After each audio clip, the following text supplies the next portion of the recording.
So what's up, guys? So excited to be here. I'm Alex and I'm Nurit. This is a moment where we're looking back and we are giving back to our community. Oh my gosh, that was such a fun day. Oh my gosh. All right, we're right here in Ben Quarter. We're here to celebrate José Andrés.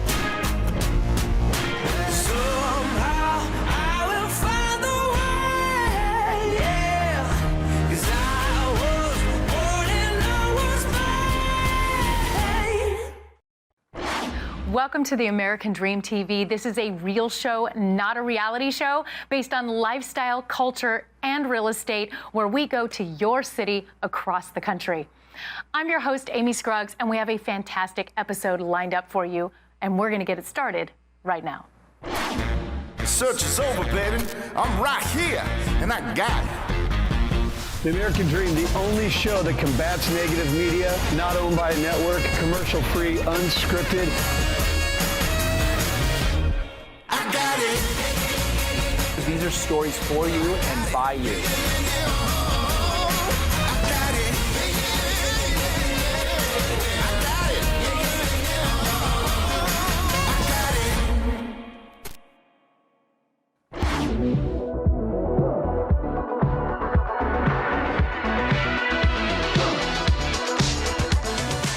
So what's up, guys? So excited to be here. I'm Alex and I'm Nurit. And we're so excited to have Mackenzie here from the agency. Hey guys. This is a moment where we're looking back and we are giving back to our community. Nurit, tell us what we're doing today. When we look back, and we do every year, we make sure that we give to the community, to the areas, and the agency is really wonderful about that because we're actually doing it throughout the United States. This month we have done several things already. We've done the blood drive for the sickle cell disease, and we saved 155 lives. Amazing. Thank God. We have also done Clean Our City. That was such a fun day, and this was throughout the nation, right? Yeah, so the agency Global leaned into the community from Amsterdam to Maui and everywhere in between. As the agency family, we collected over 1,000 pounds of trash and had over 800 hours of volunteer time served. And it was such a great day for all of us to go out and take care of, where we live and where our neighbors live. We had a ball that day, right, guys? Yeah. we even got a big tire. It was raining, and we got into a stream, and we got so much trash out. It was a great time. The slid and slide throughout, but it was fun. So today, though, we are here at the site in Tacoma Park, and we're very excited about this initiative and the partnership that the agency has with Habitat for Humanity. We are helping building a home for a family, for two families actually, right. Donating and helping them buying and purchasing a house, and for us taking the time. This is the company's... This is our 14th build day for the agency, our first build day in the East Coast. Let's go! And this build day has gotten the agency to $100,000 in donations to Giveback Homes for 2021. So that's such a huge accomplishment and such a privilege for us to help be able to provide forever homes for families in our communities where we are working. And we are just truly honored. This is the 101 homes that they're building. We are building in our area. So yes, for Habitat for Humanity. Well, this is another treat for us because today we're going to start with demo. So we're going to all put our muscles together, all the aggression. Stay away from me because I've got two left hands, but we're going to have lots of fun with demolition. I can't wait for that. So all the anger you have, here you go. You can go for it, okay? Woo! Let's go. All right, let's go, guys. The agency.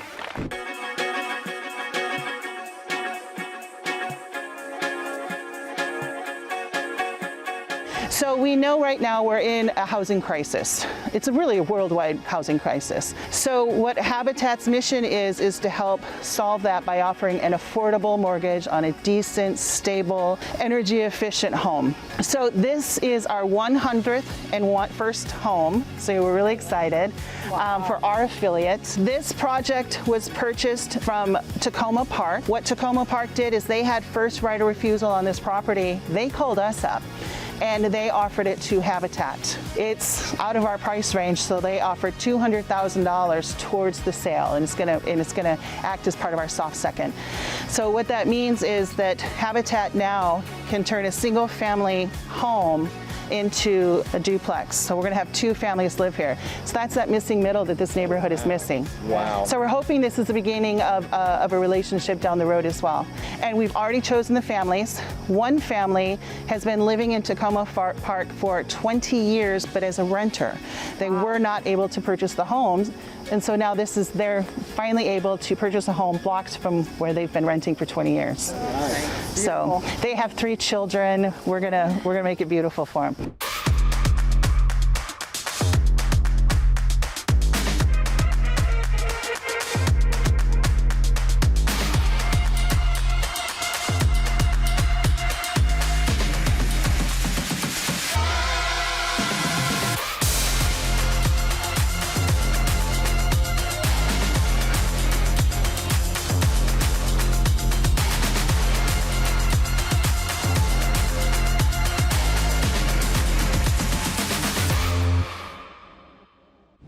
Oh my gosh, that was such a fun day. Oh my gosh, I'm exhausted.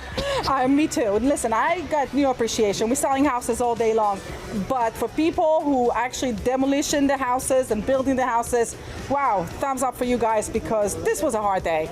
Right, and we're going to be moving over to Penn Quarter to talk about one of our own, José Andrés. We're going to be visiting 4 of his restaurants there. Yes, he's a humanitarian. We can't wait to show it to you. So let's go and have some fun. All right, very good.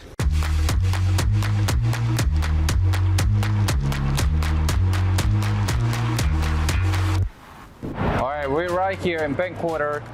We're here to celebrate José Andrés. Yes, José Andrés is an icon right here in DC and Maryland, and of course nationwide. One of the most known and respected chefs, and he's one of our own. He lives right here in Maryland, and we're very proud of that. And there's so much to say about José Andrés. He's a humanitarian, he's an innovator, he's done a lot of good things, and he has a heart after helping people. Absolutely. You know, during Hurricane Maria, in Puerto Rico, he served 3.6 million meals for people. And then right now, with the volcano in Spain, he is right there serving meals right now as well.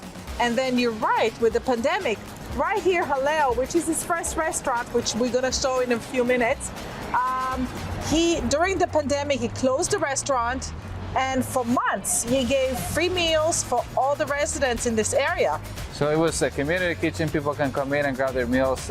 What an amazing act of, kindness. So we love José Andrés. We love his restaurant. We're going to feature his restaurants. We're going to go and enjoy. We're going to start with the first one he has, which is Jaleo. And let's go inside. All right. But before that, I'm going to tell you, he's opening another one of this Jaleo restaurant in Dubai. All right, very good. Just working on it, so let's go. All right.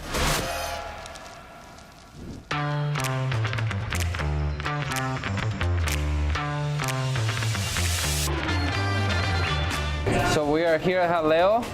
Robbie, thank you for having us over. My pleasure. Thank you for joining us today. We are here in José's first restaurant, right? Jaleo, right here in DC.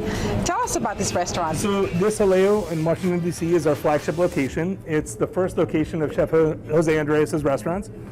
We've been on the corner of 7th and E for the last 28 years, a little bit more, serving authentic Spanish cuisine and Spanish tapas.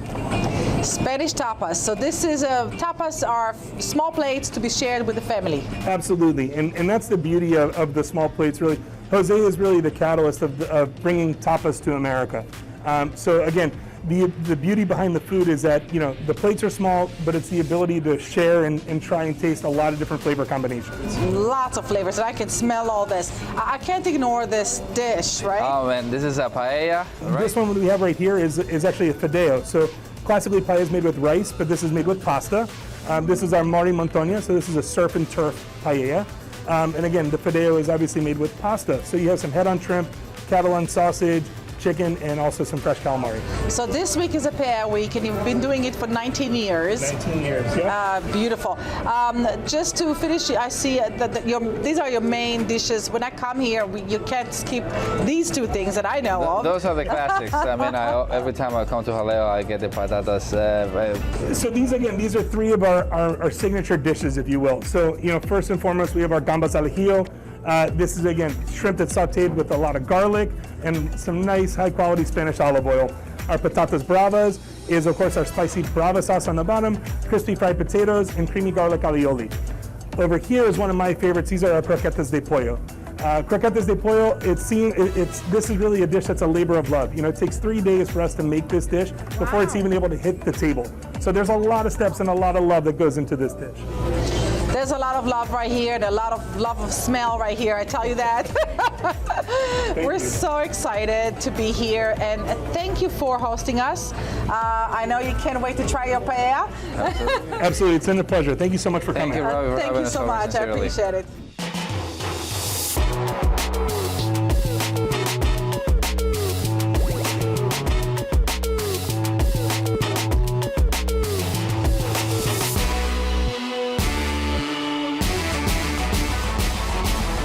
Good afternoon. How are you doing tonight? Hello, Chef Fogg. How are you? Excellent. Yourself? Thank you for meeting us. I'm Thanks for having great. me. All right. So we right here in Chinachilcano, a great restaurant. I can tell you already smell all this amazing smell. It is a Chinese, Peruvian, and Japanese infused cuisine. Tell me about it. Yeah, we're a Peruvian restaurant. So a lot of Peruvian cuisine has influences from Spanish influence, but also throughout the 18th and 19th century, a lot of Chinese and Japanese immigration. So we're telling a story of how those all the cuisines came to represent Peruvian cuisine as a whole. I love Peruvian cuisine. Oh, me too. And it's just amazing the fusion of all three. You mentioned something to us about how they all come together. They bring so many memories to us when you think about all the people that immigrated from different places, and this is the exposure of it. Yeah. So we try to, when immigrants move to a different country, like myself, I'm an immigrant in America, you try to replicate a little taste of home while utilizing local ingredients and techniques as well. So Nikkei, which is a Japanese cuisine, and Chifa, which would be the Chinese influence, are representative of how that came about throughout the generations in Peruvian cuisine. Sure. And the name of the restaurant is Chinachilcano. So Chilcano is also a drink, a known drink in Peru? Yeah, it's a cocktail that we see right here, very refreshing. It's delicious. And it's a cure for hangover. The fisto is. There's a fisto to it, yes. And the fisto is a cure for hangover, is that what they say? Well, you could say that, because you can also get hangover by drinking too much of that, of course. But the cocktail will give you the hangover, but then fish stew will wake you right back up. Yeah. All right. Well, I see all the smells here. So tell us what you got for us. All right. So this would be our Szechuan chili wontons right here.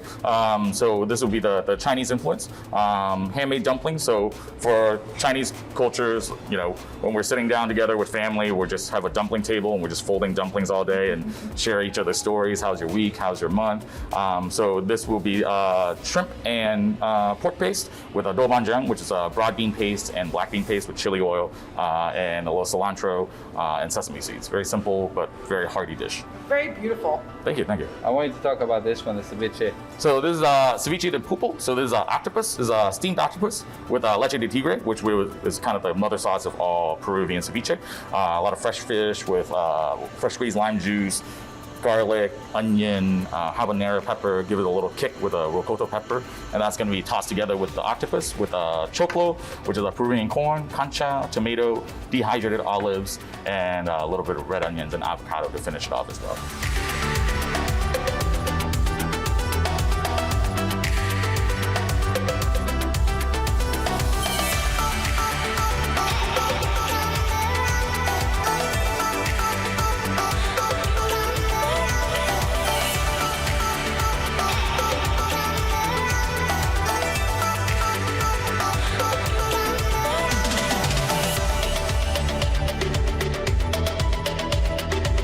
We're here at OML with Chef Omar Rodriguez. Thank you for having us over. Thank you for being here. So tell us about this restaurant. OML is a Mexican restaurant. We feature small plates, which are called antejitos, and they range from all over the country. So Oyame is a unique name because I see these beautiful butterflies, monarch butterflies, and everywhere in your decor. The monarch butterflies is a unique story by itself. There are millions and millions of them fly every year from Canada and US to Mexico, right? That's correct. They migrate from the United States in the north, and they come down to Mexico to come to the oil mill trees, where they all gather and for the winter season. It's unbelievable that they can actually make the same spot, same place in Mexico every year, and they make that route. So when you go there, if you ever get to see, if you've seen the Monarch movie, it's just a beautiful movie. It shows that, and you hear the shh of the butterflies, and you have that decor everywhere. So Oyamai is the tree that they go to. That's correct, yes. Gotcha. Tell us about the dishes, because the smell is just amazing. We have 3 dishes here from different locations throughout Mexico. You have the gazpacho Morelia from Michoacan, which is a fruit salad. And then you have in the front the pollo frito. It's something of our creation of our own, but its inspiration comes from the Baja region of Mexico, where they use salsa macha, which is a spicy salsa. And then on the left you have the manilla veracruzana, which comes from the state of Veracruz, which is a smoked tuna crispy taco with a salsa chile manzana. Wow, so it's 2 vegetarian dishes and a smoked tuna. Yes. Beautiful. And that cauliflower sits on a cream? It sits on Mexican crema, which is very similar to creme fraiche, and we incorporate into ours chayote squash and hoja santa, which is an anise flavored herb. Well, guys, if you haven't been to a Mexican restaurant that has all the traditions, but is with a unique spike, unique plates, just beautiful colors and all the spices, this is the place. It's a very unique. If you want to have a highly elevated experience, this is the place to come. Right? Absolutely. Well, thank you for sharing this with us. We got to try those dishes, and I appreciate you sharing your restaurant. Thank you for being here. All right, thank you, Omar. We appreciate it.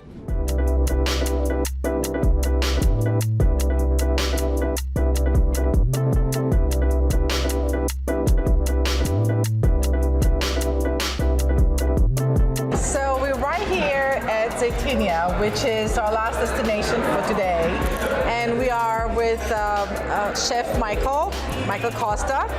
Great to see you. Likewise. Thank you for having us, Chef. Yeah, pleasure to see you. This is a gorgeous restaurant. This is hustling, bustling, fun, great atmosphere, beautiful. Zeytinya is, what's the name? Well, it's a play on the Turkish word for olive oil, and we've been here almost 20 years, so the designs really stood the test of time. We're very proud of what the architects did. It's magnificent. It's literally breathtaking. It's beautiful, right? Yeah. This is Mediterranean, Middle Eastern, some Greek, absolutely. Turkish, Yeah. Lebanese restaurant? Exactly, and if you think about Istanbul, that's really where all of that comes together. Yes, I can see it from that wall and from these plates, and it's everywhere. So the restaurant is mesa plates, right? So Chef José Andrés, what's amazing about his restaurants, they're all about food gathering in small plates. And so whether we had the Mexican small plates, right? Antojitos, yeah. Antojitos, that's what we have. Exactly. We also had small plates in Jaleo and in all the restaurants, right? So yours is mesa plates. Yes. Explain to us about that.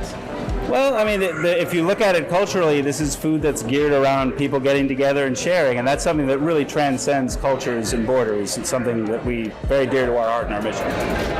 That's beautiful. So it is social gathering, right? Absolutely. I love the concept. José Andrés has done a terrific job. Tapas, antojitos, mesa, and then it's just so creative. And yeah, he's a great guy. I mean, you see, a lot of us have worked for him for a really long time. His heart's in the right place. He's a wonderful person. Right. All work with the heart. This is a big plate, so it is again a community table, yes. Right? Yes. I love that. So tell us about what you have. We're here to share this food. Yes. This restaurant has lots of great small plates.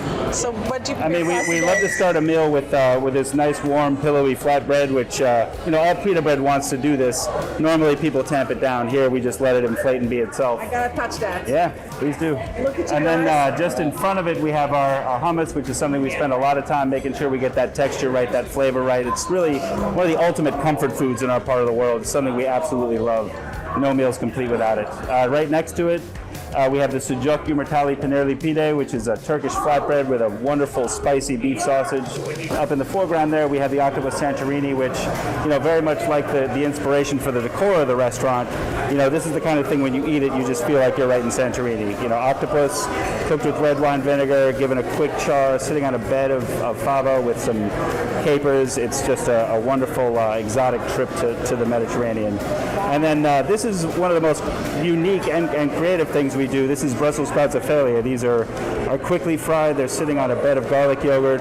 Those little red guys are barberries, which is a truly distinctive ingredient, not something you see a lot, but they have this wonderful kind of sweet, sour, tiny bit of a bitter edge, but just really a wonderful complement to the earthiness of the Brussels sprouts. Right. You're known to your hummus plate. It's very creamy. It's really, really good. All this is amazing. It's, the colors, again, we've seen it in all 4 restaurants we've seen today. We've seen a lot of colors, smells, all sorts of different ingredients, unique ingredients. This one you have this berries. Well, that's what we love about this style of dining, because all you get your whole meal is those first couple of bites of something new.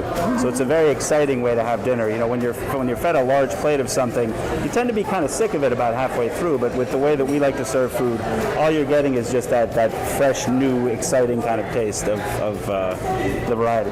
Full of flavor for sure. So thank you so much for having us over. We appreciate it sincerely. We're so impressed with being here, seeing all the 4 restaurants, all within the same blocks pretty much, and in Penn Quarter. And we really enjoyed it. Thank you, José Andrés. Thank you guys for joining us. I appreciate it. And thank you. And we'll see you in the next episode of The American Dream.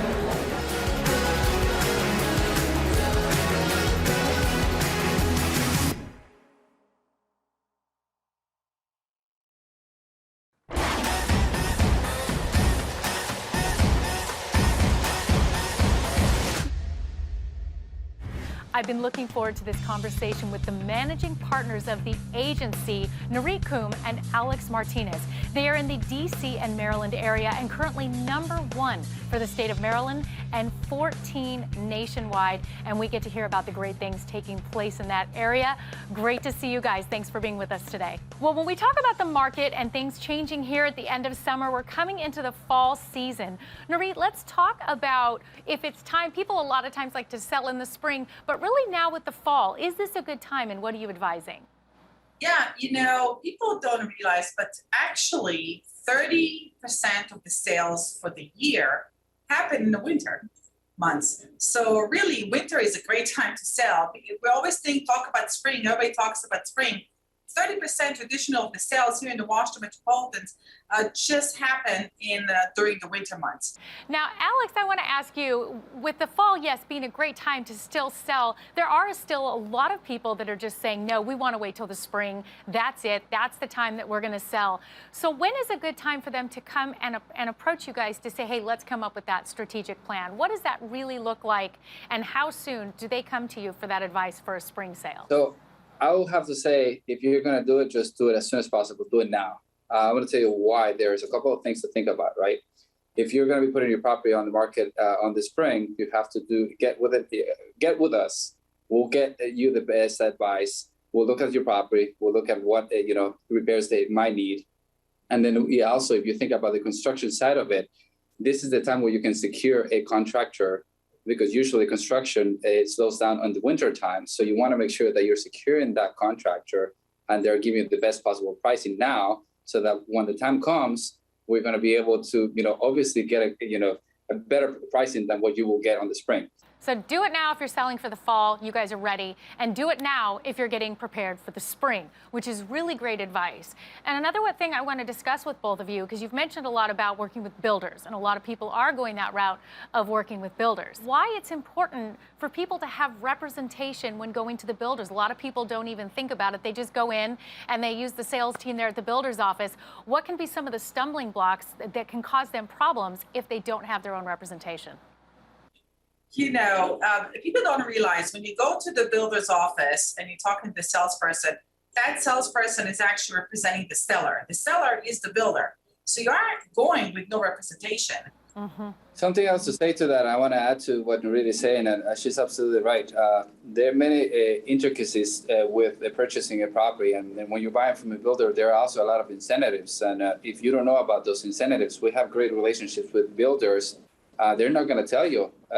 So that is why it's so crucial that you have somebody who's looking after you and is going to be protecting you. Anyways, just going strictly with the seller's representative is not the right call for sure. And it doesn't cost you more money. It doesn't cost you anything.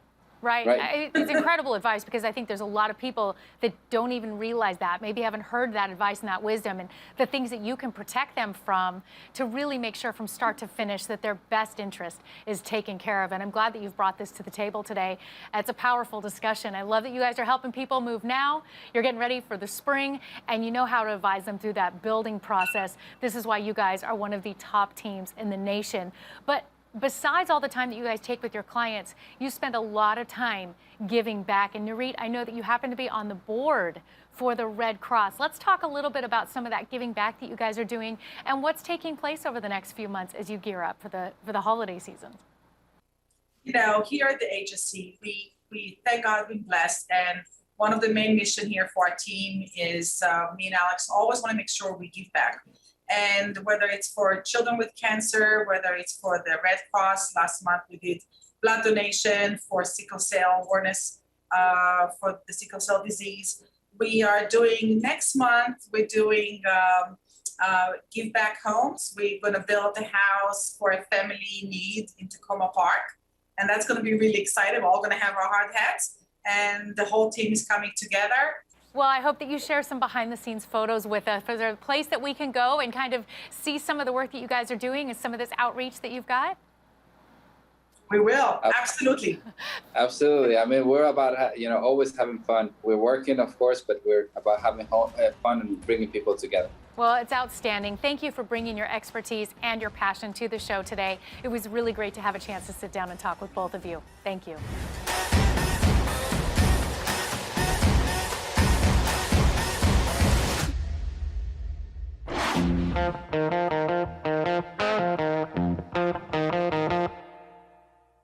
Hello, America, and welcome to The American Dream, a national TV show centered on real estate, lifestyle, and culture. Let's get this show started right now. I ain't gonna wait. I'm coming at you straight. Got you in my rear view. I don't even hear you. I'm already flying away. I cannot wait to show you the inside of this incredible estate.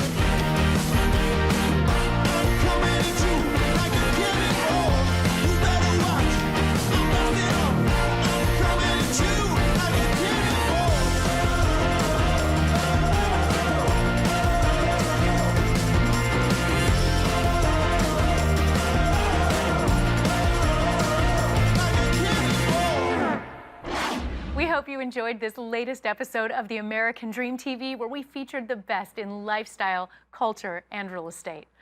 Make sure and follow us on social media and engage with us in the conversation. We'd love to hear from you. I'm your host, Amy Scruggs, and we look forward to seeing you next time. But in the meantime, cheers to your American Dream.